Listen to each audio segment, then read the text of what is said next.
Hello, everybody. Good evening. It is October 1st, Sunday, October 1st, 2023, and I'm going to give you just another quick impromptu video, one of those rare things that I do every now and then, which I've been told should not be rare because, as someone who's trying to break into the whole NBA analysis sphere and industry, I probably should be out there a little more. And, there was some really good advice by some really good guys of mine who kind of tried to push me to do a little more and get myself out there. And, I totally take their advice. But that's for another show, and maybe I'll have them on a show, to talk about those sorts of things along with some basketball later on in the season. But what I want to do right now is kind of get to a topic which has just been breaking over the last few minutes here on October 1st, 2023. It's still the off season. The NBA season is just about a couple of weeks, 2-3 weeks away. Preseason is about to start. Teams are trying to finalize their rosters. Media day, a lot of teams are setting up from tomorrow to, guys coming in and taking their posy pictures, in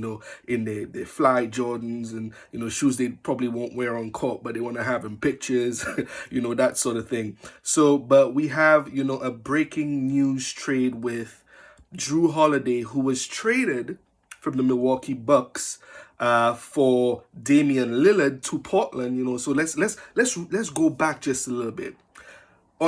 Towards the end of last week, was it Friday, Thursday, whatever it is? I don't have my times and dates properly confirmed right now. I'm just doing this off the cuff. I haven't kind of prepared like I would for Sportsmax. Of course, catch me as the season gets back on, where I'm going to be talking about NBA analysis and NBA stuff throughout the season.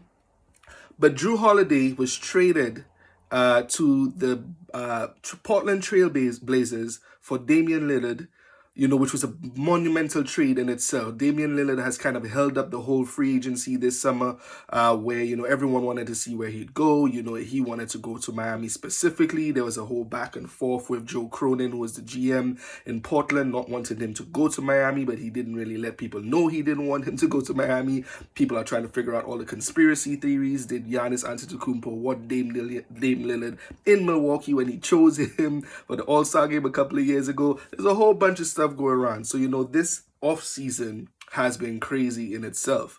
But of course, Dame Lillard was traded from the Portland Trailblazers, where he spent his whole career and is probably like the first or second in most statistical categories over there, and kind of created a top 75 player of all-time career with the Portland Trailblazers, is now with I'm just seeing an Adrian Wojnarowski tweet coming up there, but we'll come to that another time.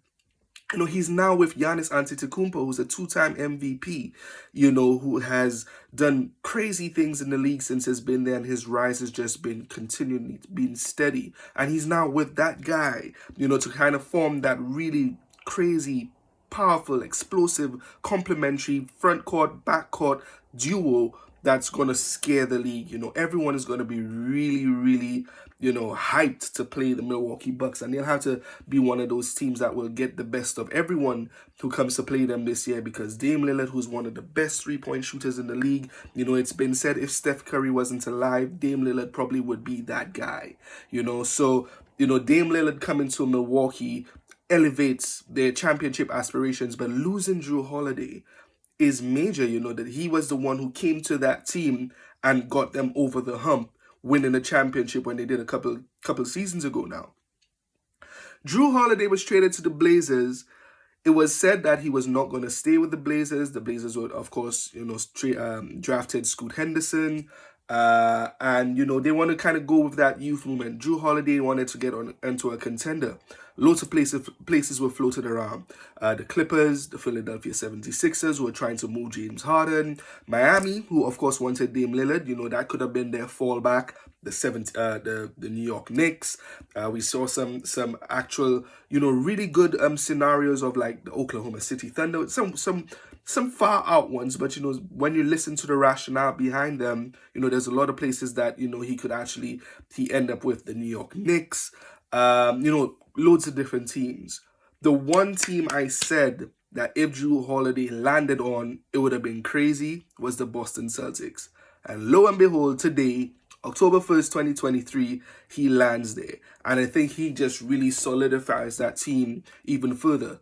The problem with that trade that really happened there today is in that transaction for Jrue Holiday coming from the Blazers, they've traded Robert Williams and some of the players. Like I said, I haven't kind of just looked at all of the full details just yet. And Malcolm Brogdon, sorry. Malcolm Brogdon and Robert Williams, you know, who was like their defensive ace, the guy who cleaned up a lot of mess for them. You know, they've traded him as well to the Portland Trailblazers to get Jrue Holiday.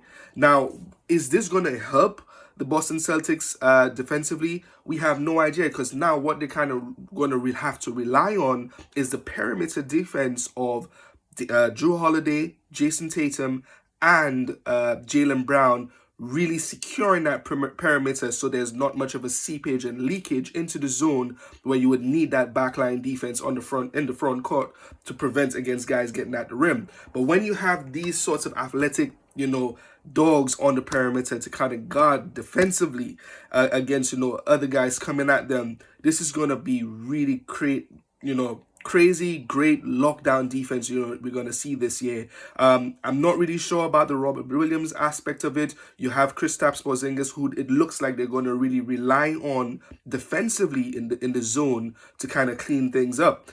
Kristaps Porzingis right now, I think, is injured, you know, in this offseason. But I think it was said that he's probably going to be ready for training camp. He is injury prone. He hasn't played many games throughout a full season for like the last few years since he was with the Knicks and going on to the Dallas Mavericks and the Washington Wizards, where he kind of showed a little bit of a resurgence, and which is why, you know, people are really excited to see him with the Celtics. So if he could be really healthy, play at least 60, 70, 80% of the games this year and the playoffs, and be the kind of guy we know he could be, the unicorn everyone said he could be, you know, the Celtics are, I think, the team to beat. I think, you know, Jrue Holiday going there really kind of solidifies that team. They have a lot of continuity. Yes, they've lost Marcus Smart. They've now lost Malcolm Brogdon, who was a really key piece off the bench for them.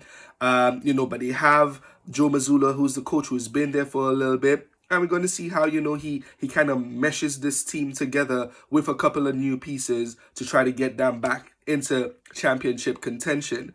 The Milwaukee Bucks, you know, there are a few things we have to kind of really watch with them. How they integrate Damian Lillard with Giannis Antetokounmpo. We have Brook Lopez. You have Bobby Portis. They lost Grayson Allen. I think they still have Jay Crowder, who I always say is a very underrated player on the team. You know, so they're going to be in a really good position. And the little nugget that, you know, I just got to find out again from from my boys who I was with on the weekend in London at the sneaker festival down in Brick Lane, East London.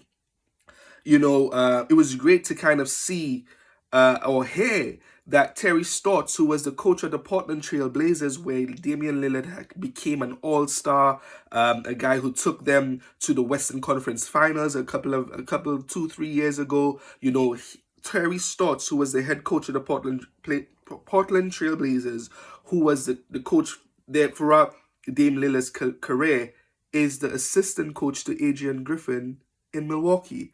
So he's going to be in Adrian Griffin's ears, telling him what Dame needs to be doing, getting him in the positions that he needs to get into to make things, you know, even more efficient, make things even slicker with the Milwaukee Bucks. So it's going to be an amazing season. You know, the Los Angeles Lakers probably were in a position to say they had the best offseason. You know, the pieces that they got with Gabe Vincent and Cam Reddish and, you know, all the guys that they're going to kind of put around LeBron and AD.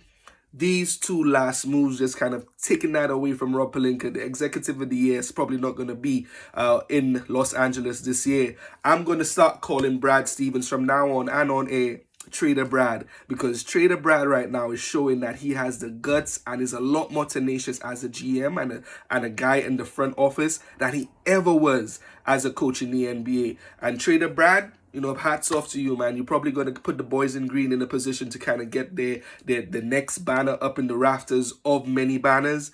And, you know, it's going to be an amazing season. So I'm looking forward to seeing how this all plays out.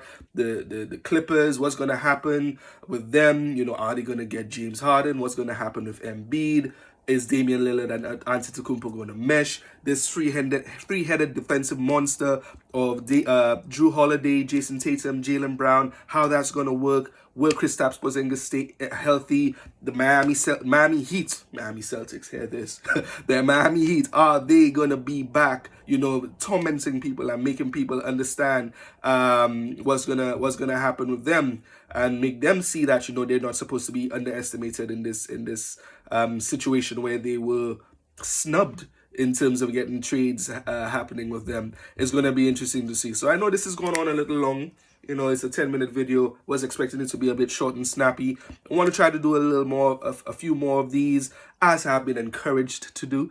And, you know, hope, you know, we could kind of take the Caribbean to the world, like we say, via the NBA. So this is what I'm here for. This is your NBA analyst, Alistair Albert, of Sports Max Zone, but you could also catch me on Baseline to Baseline with Alistair Albert on YouTube, talking basketball throughout the year 2023, 2024, the years of Jordan and Kobe, if you want to kind of put it that way. Let's see what's going to happen this year. Who you got? Tell me who you got in the comments. And of course, like and subscribe if you like this. And there's going to be a little more of this, hopefully, as the season progresses. Talk soon.